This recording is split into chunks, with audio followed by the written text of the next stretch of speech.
चलो दोस्तों, तो अब कोर्स शुरू करते हैं। मुझे लगता है कि पहली और सबसे महत्वपूर्ण बात यह समझना है कि आखिर स्ट्रेस क्या है, क्योंकि ज्यादातर कई ऐसी अलग अलग भावनाएं होती हैं जिन्हें हम स्ट्रेस से जोड़ देते हैं। तो जब हम स्ट्रेस के बारे में बात करते हैं तो वास्तव में स्ट्रेस आवश्यक रूप से एक एक्शन लेने की कॉल है। ठीक है, तो बस आपको एक उदाहरण देने के लिए आइए हम एक स्ट्रेसफुल स्थिति की कल्पना करते हैं। मान लीजिए कि आप पहले से ही ऑफिस के लिए लेट हो गए हैं और अब आप ट्रैफिक में फंस जाते हैं। आपको तो मालूम ही है कि जब हम ट्रैफिक में फंस जाते हैं तब हमारे पास इंतजार करने के अलावा और कोई विकल्प नहीं होता। हमको सड़क के खाली होने का इंतजार करना होगा और उसके बाद ही हम अपनी गाड़ी निकाल पाएंगे। लेकिन समस्या यह है कि इस दौरान हम अपनी घड़ी की तरफ देखते रहते हैं और सोचते रहते हैं कि अगर हमें देर हो गई तो क्या क्या हो सकता है। हाँ, तो यही वो समय है जब हम सही में स्ट्रेस में हैं। ये वो स्ट्रेस है जिसके बारे में आप ज्यादा कुछ नहीं कर सकते। आइए अब एक और सिनेरियो पर चर्चा करते हैं। आप रात को बहुत देर से अपने घर आ रहे हैं। सब तरफ पूरी तरह से अंधेरा है और फिर कार चलाते समय अचानक से आपके सामने एक पप्पी आ जाता है। आप जोर से ब्रेक दबाते हैं। आपकी कार तुरंत रुक जाती है। वो पपी सड़क पार कर लेता है और आप फिर से अपने रास्ते पर चल पड़ते हैं। अब इस सिनेरियो को गहराई से देखना बहुत जरूरी है। जब आपने पपी को देखा तो तुरंत आपने रिएक्ट किया और उस रिएक्शन में आपने अपनी कार को रोकने के लिए ब्रेक लगाने का निर्णय लिया ताकि आप उस पपी की जान बचा सके। एक बार जब यह खत्म हो जाता है तो आप इसके बारे में कुछ समय तक सोचते हैं और फिर अपने म्यूजिक और अपने रोल में वापस आ जाते हैं। सही है ना? ये दो बिल्कुल अलग स्थितियां हैं। दोनों स्ट्रेसफुल स्थितियां हैं, लेकिन एक स्थिति में आप इसके बारे में कुछ नहीं कर सकते और दूसरी में स्थिति आपके नियंत्रण में थी। आपने सही समय पर ब्रेक लगाए और उस पप्पी को बचा लिया। आप देख सकते हैं दो स्थितियां। अब इन दोनों स्थितियों में स्ट्रेस शामिल था, लेकिन पहली स्थिति में आपने स्ट्रेस का नकारात्मक रूप देखा, जिसमें आप स्ट्रेस में हैं लेकिन आप इसके बारे में कुछ नहीं कर सकते। दूसरे सिनेरियो में स्ट्रेस ने वास्तव में उस पप्पी को बचाने में आपकी मदद की। तो हमें यह समझना होगा कि स्ट्रेस और कुछ नहीं बल्कि एक एक्शन की पुकार है। जब आप उस पर एक्ट करने में सक्षम हो जाते हैं तो आप बेहतर महसूस करते हैं, क्योंकि जितना ज्यादा स्ट्रेस आप महसूस करते हैं उसका टाइम उतनी ही कम होता है। लेकिन पहले सिनेरियो में आप उसके बारे में कुछ नहीं कर सकते थे। आपको वहां बैठना पड़ा, ट्रैफिक के खत्म होने का इंतजार करना पड़ा ताकि आप आगे बढ़ सके। हाँ, तो यही वो स्थिति है जहां स्ट्रेस वास्तव में हमें प्रभावित करता है। तो आइए अब समझते हैं कि जब आप स्ट्रेस्ड महसूस करते हैं तो असल में क्या होता है। शारीरिक रूप से आपका शरीर अब एक एक्शन करने के लिए तैयार है। जब शरीर एक्शन करने के लिए तैयार होता है तो आपका दिल बहुत तेजी से पंप करना शुरू कर देता है, क्योंकि इसे आपके अंगों और आपके दिमाग में ज्यादा मात्रा में खून भेजने की आवश्यकता होती है। और जब ऐसा होता है तो वास्तव में बहुत कम खून आपके पाचन तंत्र तक पहुंच पाता है। इसका अधिकांश भाग तो आपके अंगों और दिमाग में जा रहा है।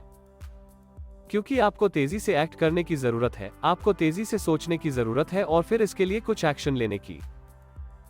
हाँ, तो आपका शरीर अब एक्शन करने के लिए तैयार है, जो स्ट्रेस का एक शारीरिक पहलू है। और इसीलिए आप नोटिस करेंगे कि जब भी आप स्ट्रेस में होते हैं तब आप बहुत सतर्क रहते हैं। आप आराम नहीं कर पाते। कई केसेस में मैंने ऐसे लोगों को देखा है जो स्ट्रेस में होने पर बैठ ही नहीं पाते, और अगर बैठे हो तो हिलते डुलते रहते हैं, जैसे कि अपने पैरों की उंगलियों को टैप करते रहना या अपनी हथेलियों को रगड़ रहे हो। हाँ, और तब आप देखेंगे कि असल में वे व्यस्त हैं। वे कुछ नहीं कर रहे हैं, लेकिन वे बहुत व्यस्त हैं, क्योंकि वे अपने दिमाग में उस स्थिति से जुड़े विभिन्न सिनेरियोज के बारे में लगातार सोच रहे हैं। तो यह स्ट्रेस का शारीरिक पहलू है।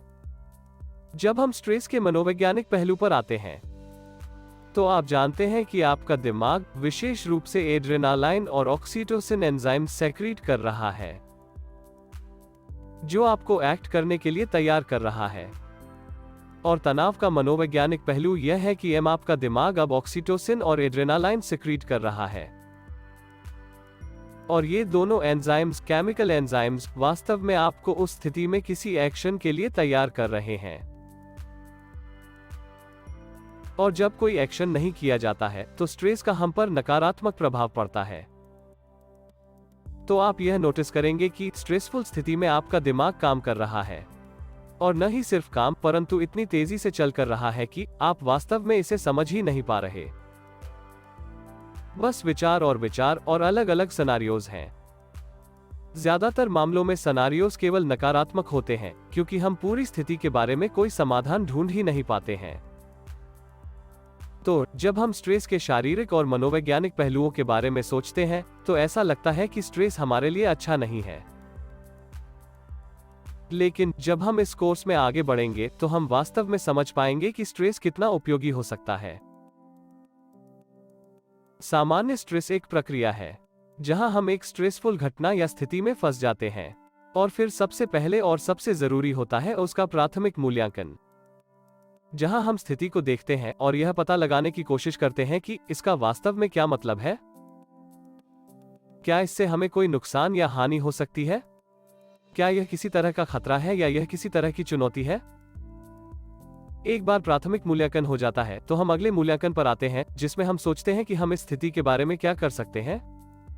और ये वो जगह है जहां आत्म क्षमता अत्यंत महत्वपूर्ण है, क्योंकि आप इस स्थिति की देखभाल करने में खुद को कितना सक्षम महसूस करते हैं, इससे आपको कितना स्ट्रेस महसूस होता है, या इस स्थिति में तनाव का कितना नकारात्मक प्रभाव पड़ता है, पर बहुत असर होता है।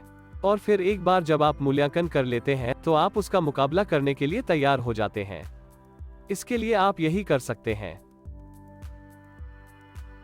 अब यहाँ एक छोटी सी एक्टिविटी है जो मैं चाहता हूँ कि ट्रेनिंग प्रोग्राम के अगले भाग पर जाने से पहले आप सभी करें। मैं चाहता हूँ कि आप कुछ समय के लिए एक नोटपैड लेकर बैठें और कुछ शांत समय बिताने के बाद अपने काम से संबंधित स्ट्रेस की एक लिस्ट बनाएं।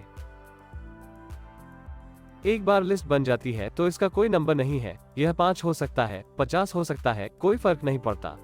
लेकिन एक छोटी सी चीज जो आपको लगता है कि आपको तनाव दे रही है, उस सूची का हिस्सा होना चाहिए।